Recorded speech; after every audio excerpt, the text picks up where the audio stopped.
La mayor insensatez que se podía cometer era reñir con la Argentina por una comarca estéril.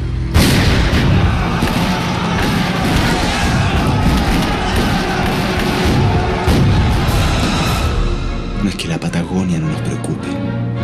Lo que ocurre es que tenemos problemas más urgentes que resolver en el norte. Me imagino lo difícil que debe haber sido para los soldados avanzar en medio de esta aridez y de este viento.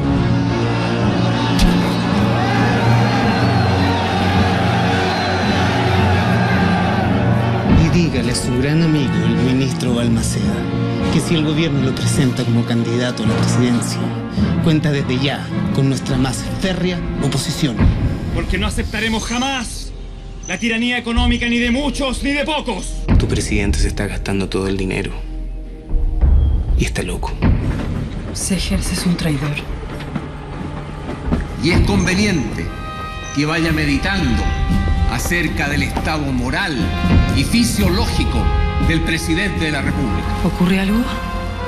Damas y caballeros, discúlpenme, tengo un asunto muy importante que atender.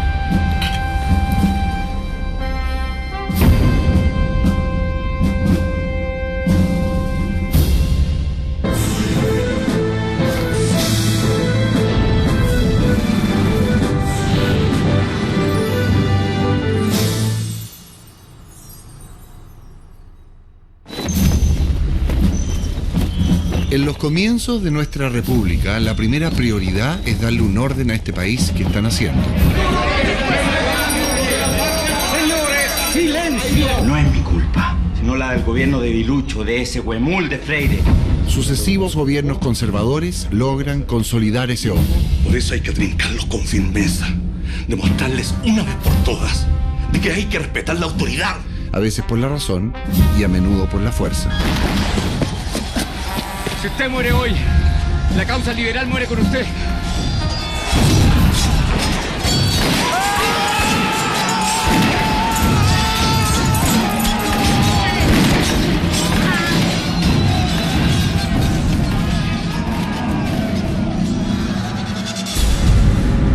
Pondremos fin a 20 años de atrasos y tinieblas. 2 levantamientos armados de los liberales fracasan. ¡Revolucionario!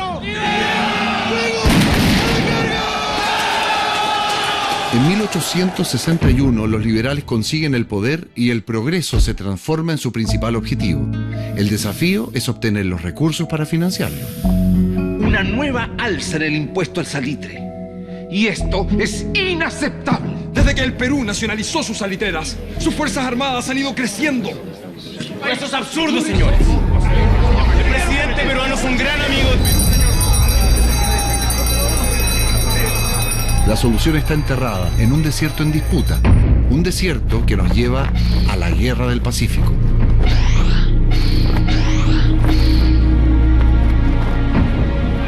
Un conflicto poco popular al principio, ¡A las armas, chilenos! pero que el combate naval de Iquique transforma en una gesta heroica donde todos quieren estar. ¡A las armas! ¡Viva Chile! ¡Viva Chile! ¡Viva Chile!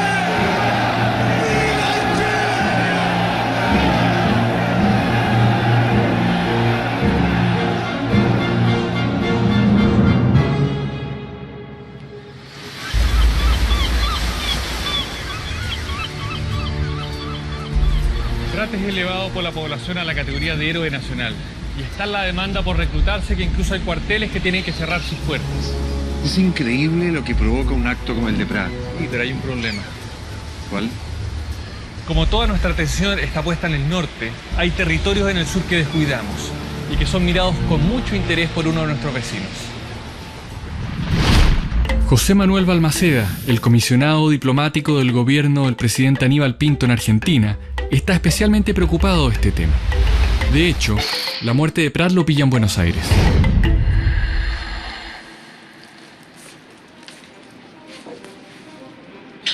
Canciller, anoche fuera de mi hotel hubo una gran manifestación donde se gritaron duras proclamas contra mi país.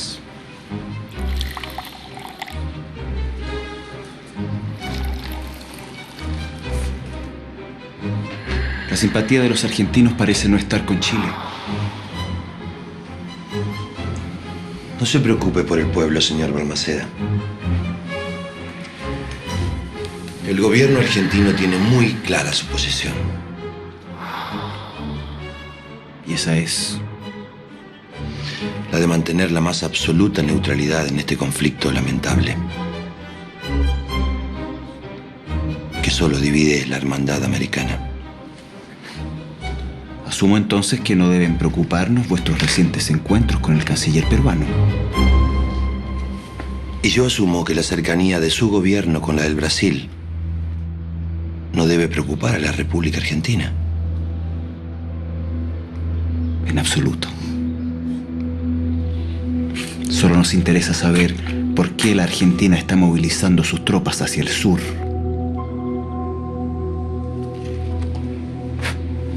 Solo queremos limpiar la zona de indios. No es un misterio para nadie que nos interese la Patagonia, territorio que a ustedes no les preocupa. ¿O me equivoco? ¿No fue el señor Vicuña Maquena quien la llamó la imagen tenebrosa del caos? Canciller, no es que la Patagonia no nos preocupe. Lo que ocurre es que tenemos problemas más urgentes que resolver en el norte. Me imagino. No hay razón por la que dos naciones hermanas no puedan obtener lo que deseen.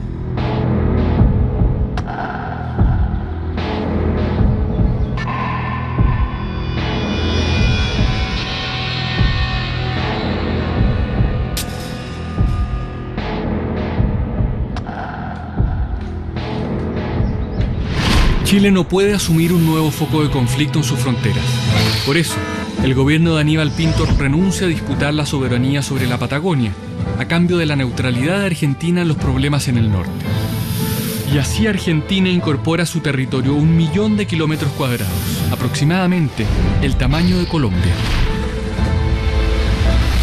La mayor insensatez que se podía cometer era reñir con la Argentina por una comarca estéril, donde nuestra escasa población y nuestro más escaso capital se consumiría a fondo perdido. Firma Benjamín Vicuña Maquena. ¿Qué fue eso? Están intentando atrapar al Huáscar hace 6 meses. La primera preocupación de Chile es dominar el Pacífico y eso no ocurrirá hasta atrapar al Huáscar. Atento base. Objetivo alcanzado. Capitán Miguel Grau muerto. Marinos chilenos en control del Huáscar.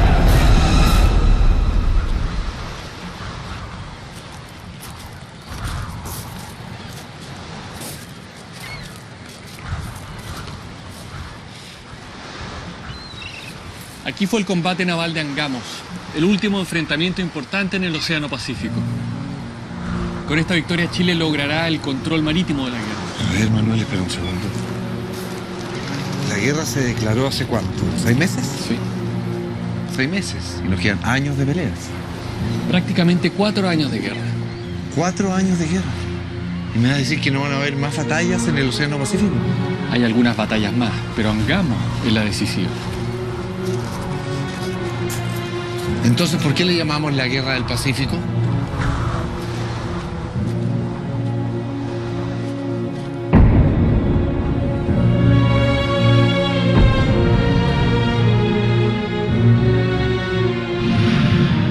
En el mar se pelean solo 7 combates importantes en los 6 primeros meses de guerra. 7 combates navales contra más de 30 batallas terrestres. En el Océano Pacífico mueren luchando cerca de 400 chilenos. En tierra mueren más de 15.000.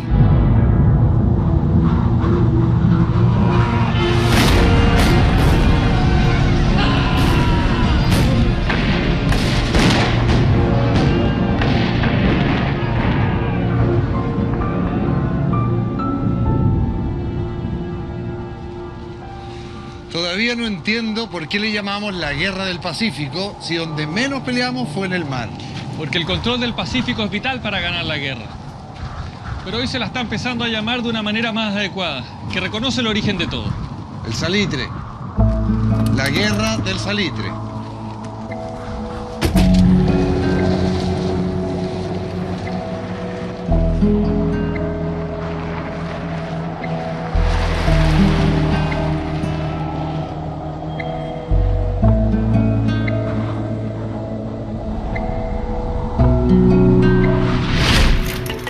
Luego de dominar el Pacífico, nuestras tropas, compuestas por más de 5.000 soldados, desembarcan en el puerto peruano de Pisagua, uno de los principales puertos de embarque del salitre peruano.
Manuel, ¿quién es esa niña que está ahí con los soldados?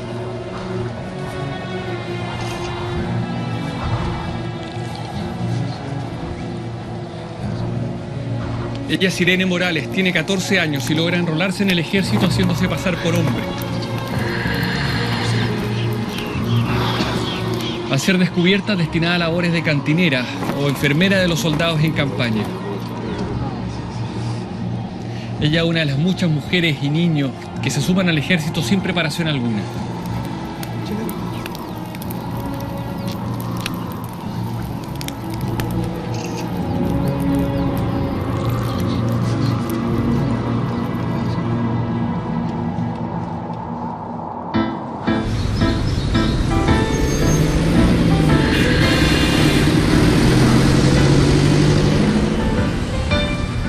La situación política de Perú y Bolivia, que ya es inestable, empeora con cada kilómetro de avance chileno.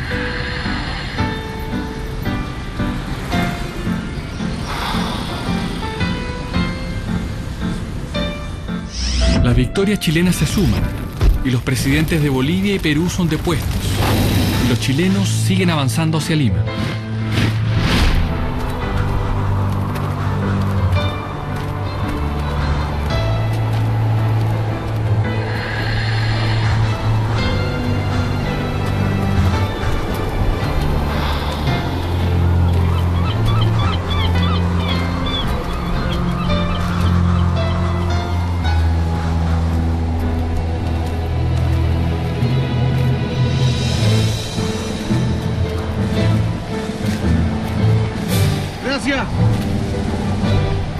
Me imagino lo difícil que debe haber sido para los soldados avanzar en medio de esta aridez y de este viento.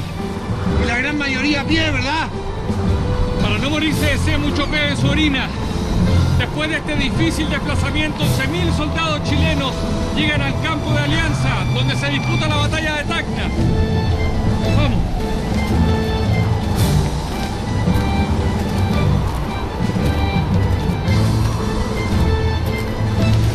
En la batalla de Tacna mueren 500 chilenos y más de 2.000 soldados enemigos. Otros 4.000 adversarios abandonan la batalla. Con sus fuerzas aniquiladas y sufriendo nuevos y más serios conflictos internos, Bolivia se retira de la guerra en 1880. Nuestras tropas avanzan rumbo a Lima, mientras el ejército peruano se repliega. Se libran sangrientos combates en Miraflores, Barranco y Chorrillos. Estas prósperas localidades peruanas terminan arrasadas por nuestras tropas, que tras emborracharse con lo que encuentran en bodegas y casas, cometen ahí serios abusos contra la población civil.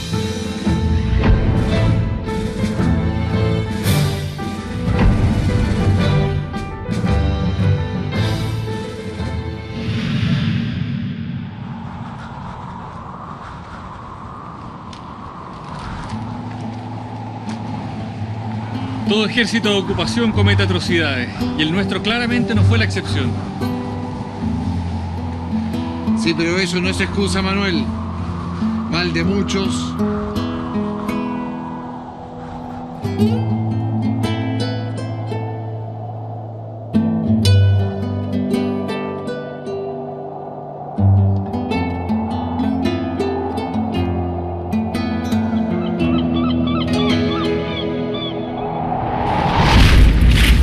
En estos momentos, las tropas chilenas hacen su ingreso a Lima, en el más perfecto orden, lo que contrasta con los desmanes que han cometido en los últimos días y que han provocado denuncias de varios consulados europeos.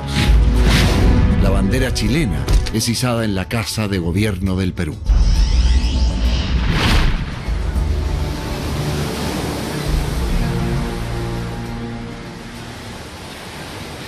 ¿Te imaginas, Manuel, que viéramos la bandera de Perú o de Bolivia flameando en la moneda?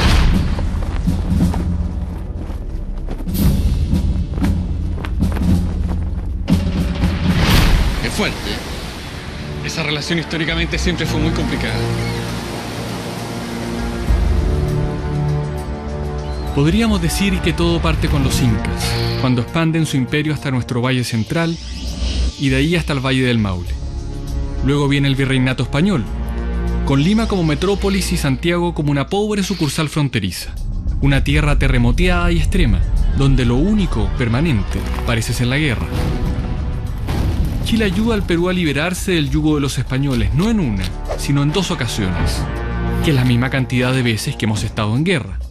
Pero a pesar de las tensiones, luego de esta guerra lograremos convivir en paz, con disputas propias de cualquier vecino.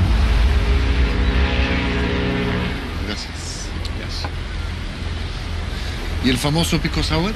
De su origen sí que no hay duda. Empieza a prepararse en Perú hasta fines de 1920. ¿Y nuestras tropas cuánto tiempo se quedan en Lima? Hasta marzo de 1884. Casi 3 años.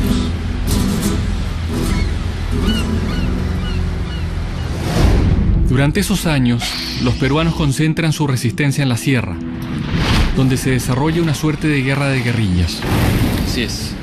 Ahí una compañía chilena es masacrada completa en una emboscada. ¿Sabes quién comandaba esa compañía? ¿No? Ignacio Carrera Pinto, nieto de José Miguel Carrera.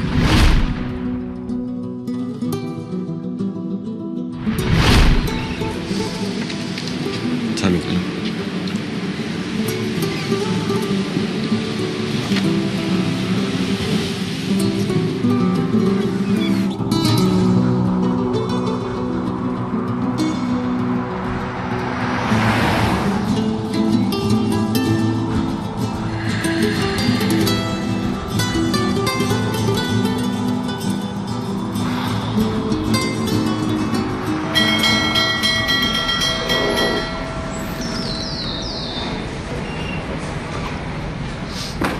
El 20 de octubre de 1883 se firma el Tratado de Ancón, que pone fin a la guerra con el Perú.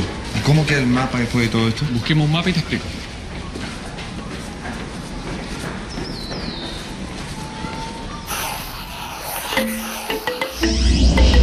Chile gana 600.000 kilómetros cuadrados en la guerra contra Perú y Bolivia. Bolivia pierde el territorio de Antofagasta y Perú pierde el territorio de Tarapacá. El destino de las ciudades de Arica y Tacna se decide después, en 1929, mediante el Tratado de Lima. Tacna para el Perú y Arica para Chile.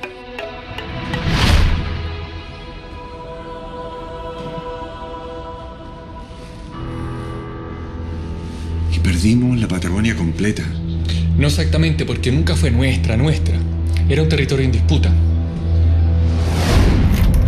El salitre queda en manos del Estado chileno, pero este entrega en concesión gran parte de la explotación a los ingleses. El principal beneficiado es un solo hombre, que va a ser conocido como el rey del salitre.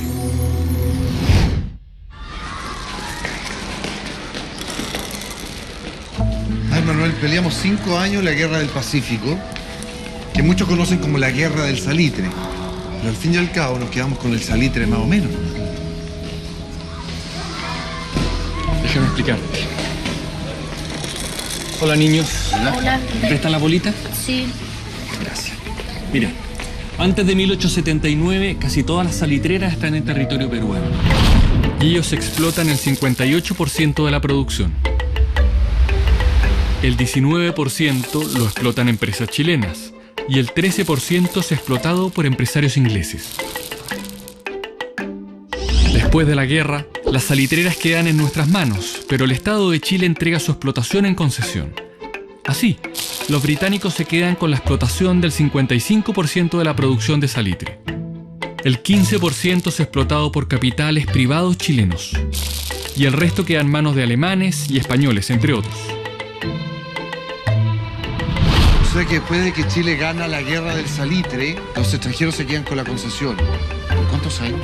La concesión dura todo el tiempo que sea explotable el mineral, y el Estado de Chile se limita a cobrar como impuesto 1/3 de las ganancias. ¿Y eso es mucho? Muchísimo. Y es tal el optimismo que el Estado incluso... Mis bolitas. Perdón. Y es tal el optimismo que el Estado incluso deja de cobrar algún impuesto.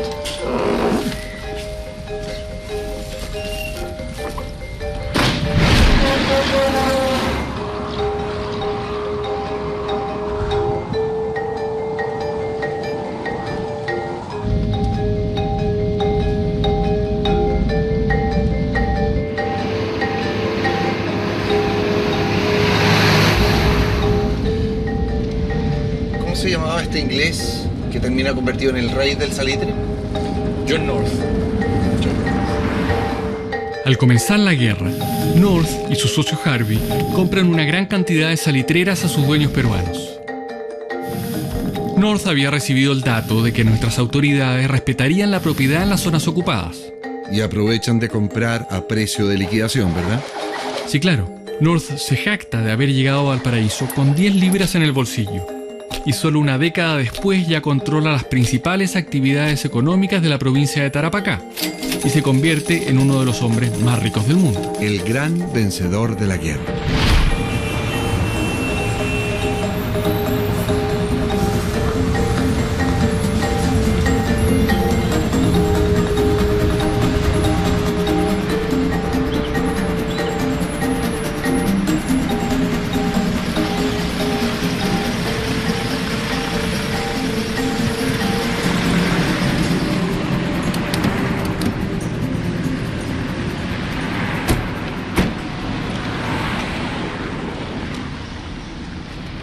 Y los pobres de esa época, que entiendo eran la gran mayoría,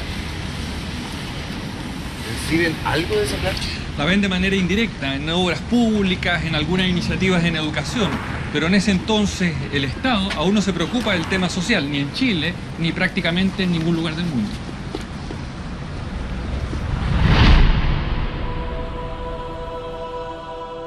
La principal ayuda social para los desposeídos proviene de iniciativas privadas. Las ollas de los pobres, las asociaciones de caridad, las sociedades de beneficencia y las mutuales. Durante la década de 1880 el mundo está en plena revolución industrial y los hombres de nuestra clase dirigente se consideran a sí mismos como los únicos líderes capaces de llevar el progreso al país. Progreso que a estas alturas avanza a toda velocidad, como un tren. al que si no te subes, te atropella. Así es.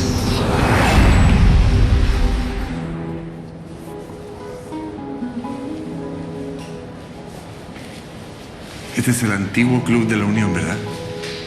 En estos exclusivos salones muchas veces se decide la suerte del país. Mire, como la nación civilizada que somos, hemos logrado todas las conquistas que nos hemos propuesto. Por la pacificación. Por la pacificación. Por fin estamos hablando de paz. No te engañes, no están hablando de la guerra que acaba de terminar, están hablando de la pacificación de la Araucanía, que de pacífica no tuvo nada. Para 1850, los mapuche aún conservan el control de 10 millones de hectáreas. Con el norte asegurado, el avance del progreso mira ahora hacia el sur, hacia territorios que pasamos varios años sin tomar en cuenta. Recién en 1852 comienzan los intentos por integrar estas tierras al resto del país. Luego de constantes fracasos, en la década de 1880, el gobierno decide hacer esta ocupación cueste lo que cueste. El plan, que irónicamente se llama de pacificación, es diseñado por el comandante de ejército Cornelio Saavedra. El objetivo se logra no solo a través de una guerra contra los indígenas armados, sino también contra la población mapuche. Mediante la táctica de la tierra arrasada, se afecta la subsistencia de la población mapuche, no solo incendiando sembradíos y confiscando su ganado, sino también quemando sus casas, capturando a sus familias y matando a miles de inocentes. Estos hechos, que tienen duras críticas en la capital, no impiden que el gobierno remate y venda los terrenos mapuche. La estrategia de ocupación consiste en ir corriendo cada vez más al sur la línea fronteriza. Para 1883, los mapuche han perdido sus tierras. Despojados de lo más valioso para su cultura, se enfrentan a la miseria. Por primera vez en la historia republicana, nuestro Estado chileno proclama soberanía sobre todo el territorio nacional. Varios pueblos originarios de América enfrentan el exterminio de su cultura y el despojo de sus tierras. En esta época, muchos creen que este es el camino inevitable del progreso.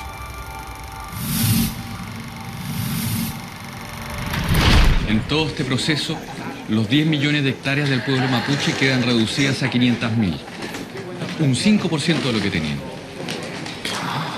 El gobierno está promoviendo leyes de persecución a la iglesia. Y el país creyente no va a aceptar en silencio dichos atropellos. El país lo que quiere es seguir la senda del progreso.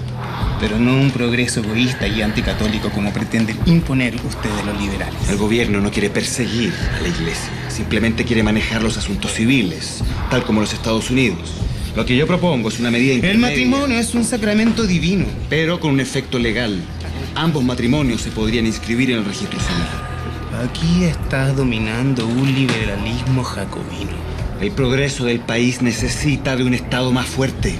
Yo lo único que veo es un Estado sin principio, donde su único objetivo es la persecución. Señores,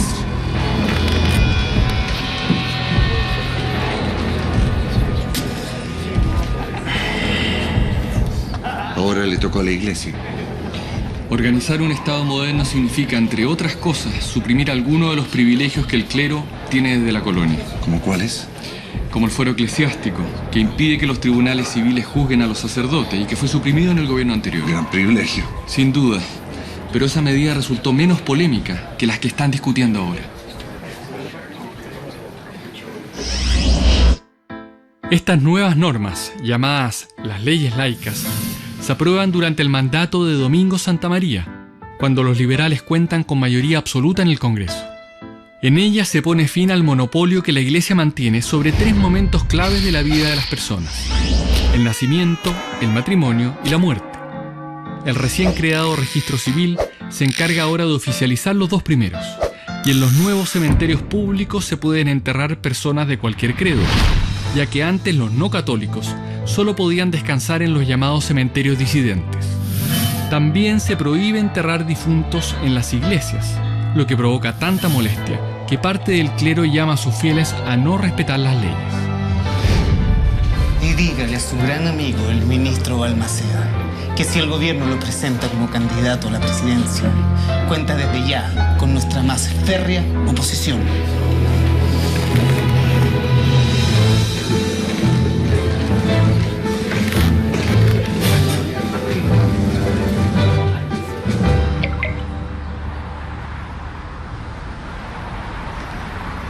Y entonces Balmaceda se presenta como candidato. Así es. ¿Cuánta gente vota? De los 2,5 millones de habitantes de esa época, votan solo cerca de 50.000, o sea, menos del 2% de la población. ¿2%? Más encima, solamente pueden votar los hombres mayores de 21 años que sepan leer y escribir. Y que no sean sirvientes, bueno, y que estén inscritos. Y el proceso de inscripción está plagado de obstáculos. O sea, no vota nadie. Y entre ese 2% gana Balmaceda. Jura como presidente en 1886 con un discurso conciliador. Quiere bajarle la tensión al conflicto con la Iglesia y lograr que Chile dé un salto al inminente siglo XX.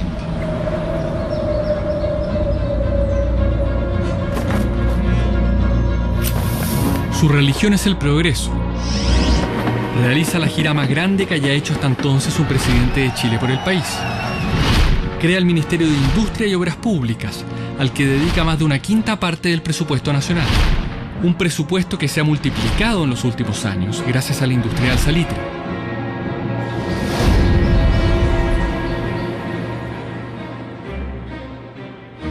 Mira, yo sé que es tu amigo, pero seamos objetivos. Otra escuela de medicina, otra academia de guerra, otro internado de 400.000 pesos. No será mucho. ¿Para qué tanto? El proyecto, José Manuel, es ser una potencia, estar preparado para el siglo XX, estar a la altura de Argentina y otros países modernos. Y cree que la educación es clave para eso.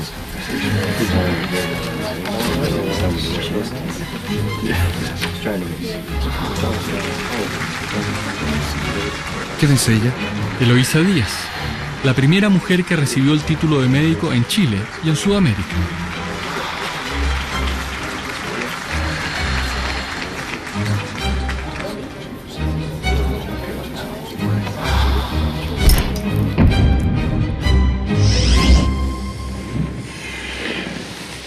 Mira, nosotros no tenemos los recursos de Argentina. Y para mí, su empeño es tirar la plata a la calle. Tu presidente se está gastando todo el dinero. Y está loco. Esto tiene que terminar.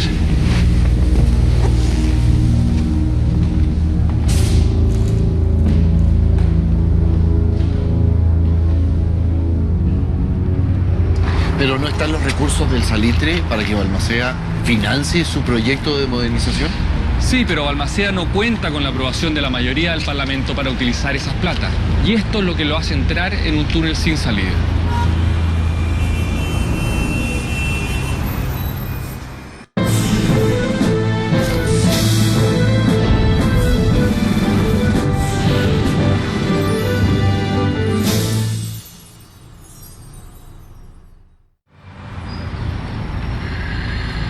Entonces Balmaceda aprovecha esta bonanza económica para modernizar el país, lo que la oposición lo ve como un despilfarro. La oposición no está en contra de la modernización, sino de la forma de llevarla adelante. Entonces, ¿qué le molesta tanto? Aparte de su fuerte presidencialismo, Balmaceda fortalece y agranda al Estado y recurre a sectores medios para llenar los cargos vacantes. Así, un nuevo actor político comienza a asomarse en la escena nacional. Como siempre, nadie quiere perder el poder. Ahora, lo peor para Balmaceda es que la campaña de desprestigio no solo viene del bando conservador. Sus propios amigos liberales comienzan a abandonarlo.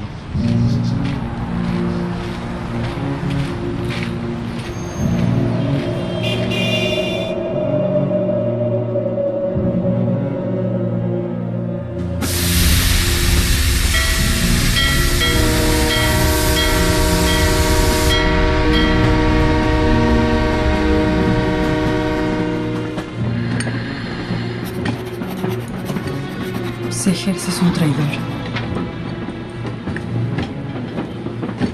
No le queda otra.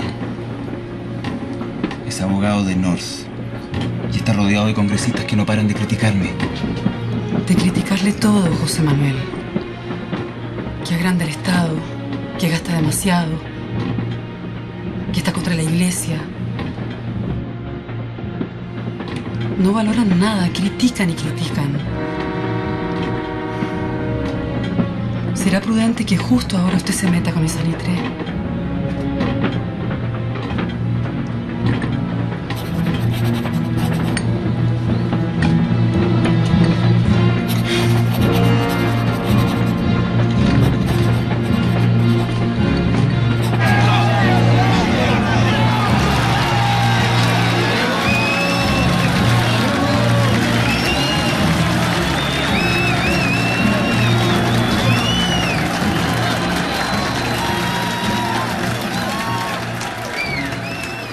próxima enajenación de una parte de la propiedad salitrera del Estado abrirá nuevos horizontes al capital chileno.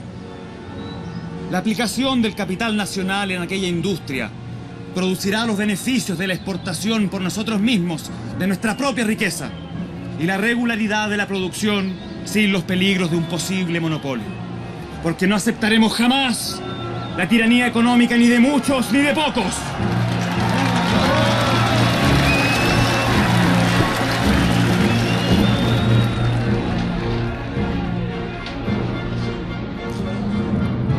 Porque no aceptaremos jamás la tiranía económica ni de muchos ni de pocos.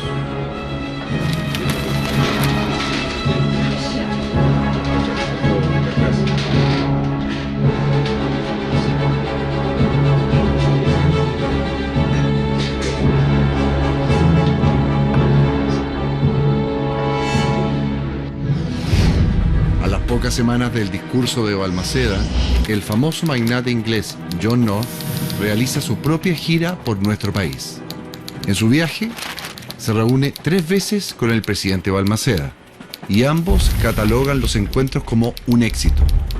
El rey del salitre vuelve a su país mostrándose optimista, tranquilo y confiado en el futuro de sus inversiones aquí en Chile. Aunque North intenta ganarse a Balmaceda incluso con regalos, el presidente se muestra distante. Eso debe haber sido un desaire para el inglés. Se dice que North termina financiando a los opositores a Balmaceda. O sea, finalmente se convierte en su enemigo. Eso no lo sabemos con certeza, pero lo que sí te puedo asegurar es que los más grandes enemigos de Balmaceda están aquí.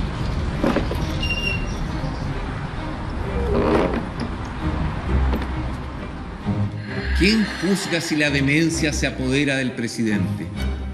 La Cámara tiene la facultad de declarar vacante el cargo en ciertos casos. Y es conveniente que vaya meditando acerca del estado moral y fisiológico del presidente de la República.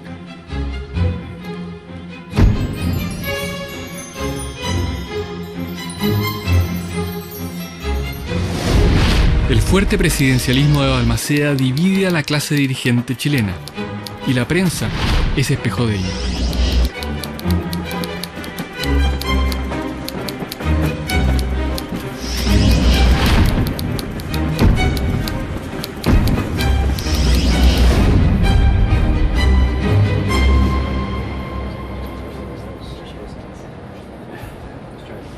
En el Congreso la oposición es mayoría, obligando a Balmaceda a cambiar de gabinete 14 veces. ¿14 veces? Bueno, esa es una de las herramientas constitucionales que tiene el Congreso para presionar al presidente, ¿verdad? La otra es dejarlo sin recursos, y eso es lo que hace el Congreso en enero del 91. ¿Cómo el gobierno se queda sin plata? No, porque Balmaceda desconoce la decisión y por decreto se autoasigna el mismo presupuesto del año anterior.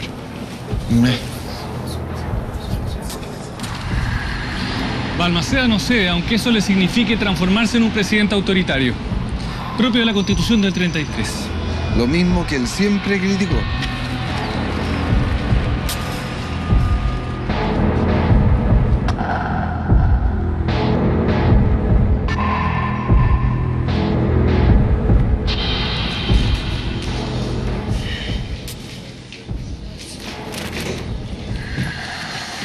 Por el bien del país hay que terminar con esta tiranía.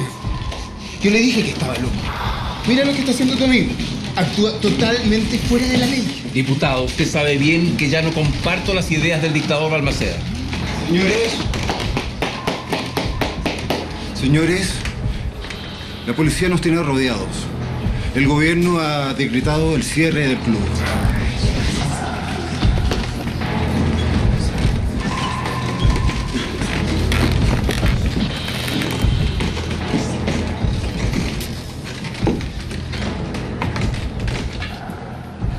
Balmaceda cierra los tribunales, clausura los medios de oposición, pone fin a la libertad de reunión y encarcela a los opositores. Para muchos ya es un dictador. Se desata la guerra civil.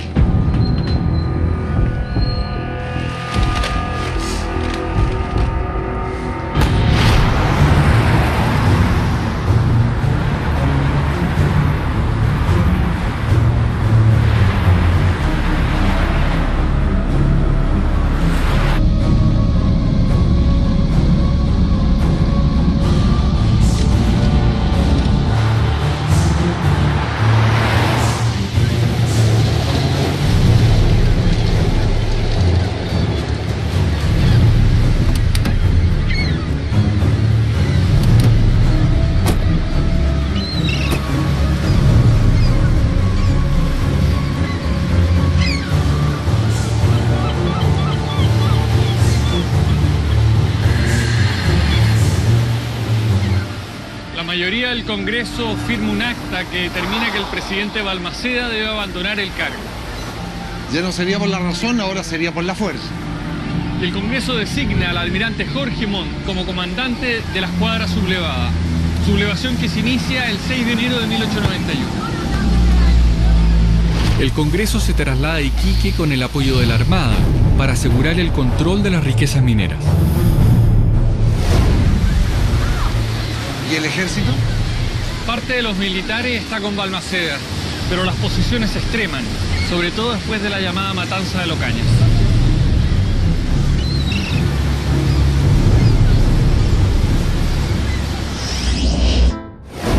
...70 jóvenes de la alta sociedad, junto con unos 20 artesanos, se reúnen en el Fundo de Locañas, de propiedad del diputado conservador Carlos Walker Martínez. El grupo planeaba un atentado para destruir el puente del Maipo, con el fin de evitar el agrupamiento del ejército balmacedista. Pero las fuerzas del gobierno irrumpen por sorpresa y fusilan a casi todos los que estaban en la reunión, sin juicio alguno.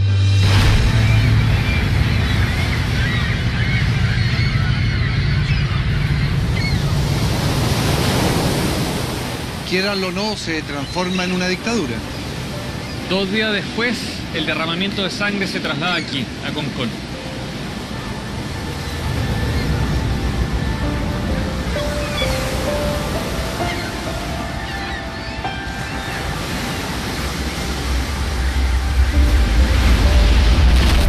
$9.000 opositores al gobierno se pelean en una batalla contra 7.000 hombres leales a Balmaceda. Varios soldados que han luchado juntos en la guerra contra Perú y Bolivia ahora se enfrentan a muerte. El ejército balmacedista es derrotado. En total, mueren cerca de 2.500 chilenos. Después de Concón hay enfrentamientos en Viña del Mar y finalmente ocurre la batalla de Placilla, cerca de Valparaíso.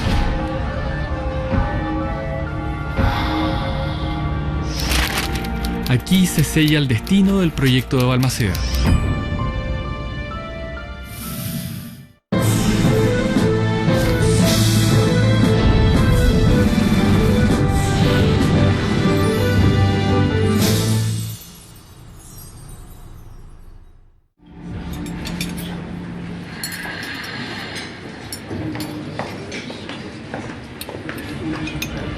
Señor presidente, es de Quillota.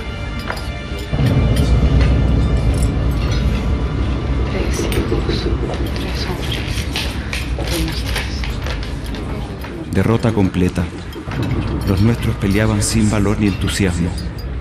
Botaban las armas y se pasaban a engrosar las filas del enemigo. ¿Ocurre algo? Nada que valga la pena mencionar, menos en la celebración de su santo. Quiero proponer un brindis por mi querida Emilia. Salud.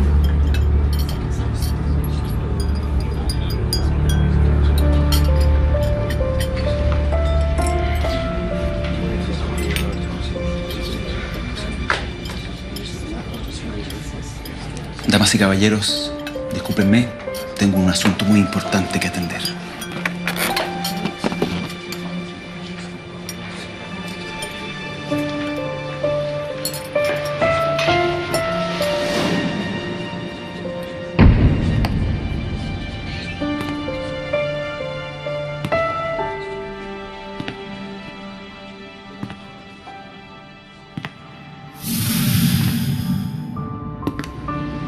Al verse derrotado, Balmaceda envía a su familia a la embajada de Estados Unidos. Mientras tanto, los opositores, los que ganaron la guerra civil, saquean y destruyen las propiedades de su familia y las de sus partidarios más cercanos.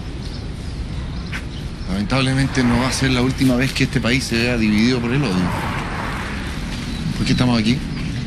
Porque aquí estaba la embajada argentina, donde Balmaceda se asila a la espera del último día de su mandato.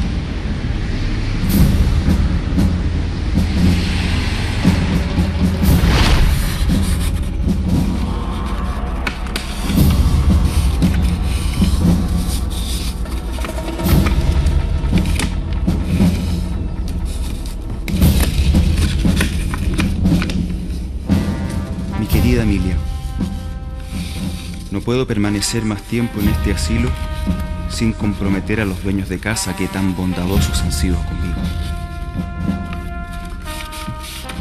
Mi vida pública ha concluido.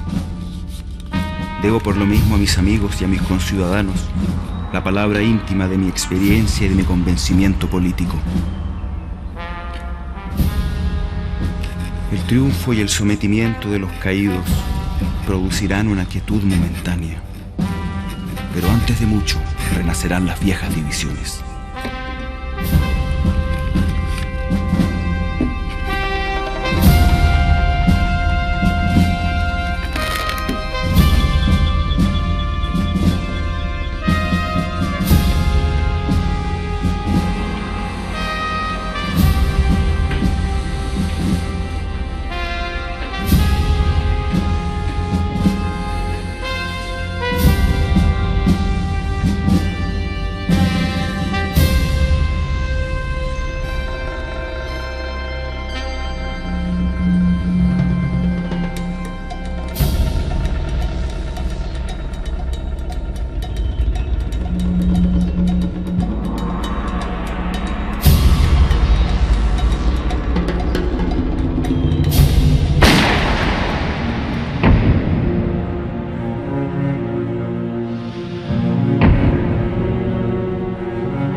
El testamento político que deja Balmaceda es bastante profético con respecto a los años que vendrán. Balmaceda tiene el presentimiento de que sus enemigos solo están ganando tiempo. Y que los problemas que él intentó solucionar les van a estallar en la cara. También resultan proféticas las palabras de su hijo Pedro. Pocos días antes de morir escribió: en las naciones civilizadas el único tirano es el progreso. Tirano en cuyo nombre se van a cometer todo tipo de excesos durante el próximo siglo.